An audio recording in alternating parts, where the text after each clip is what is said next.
Dessiner, peindre, manipuler de la pâte à modeler sont des activités créatrices qui peuvent préparer aux activités scolaires. C'est-à-dire ce que l'enfant peut ressentir au fond de lui et lorsqu'il ne dispose pas du langage verbal, il va falloir qu'il le donne accès à un autre à travers un média qui lui est propre et qu'il va choisir. D'où l'importance d'avoir des autres ici, des adultes, des parents, des accueillants.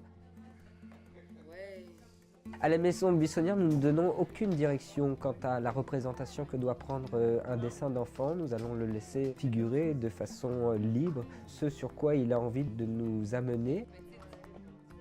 Tout est mis sur la table, c'est-à-dire que l'enfant dispose d'un ensemble de médias qui sont à sa disposition.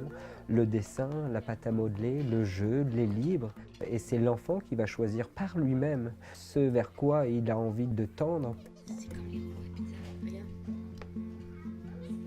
On a plusieurs différents types de dessins. On a nos tout petits qui vont utiliser le gribouillage par exemple, qui n'a pas d'intention figurative particulière, mais qui vont permettre à l'enfant de mêler le plaisir du geste, l'activité motrice, à celui aussi de laisser trace.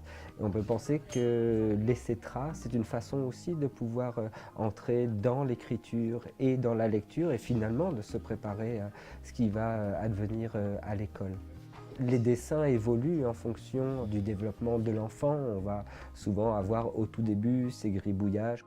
Puis progressivement, l'enfant va avoir une intention beaucoup plus représentative de la façon dont il se vit dans son corps et dans la façon dont il se représente aussi les autres.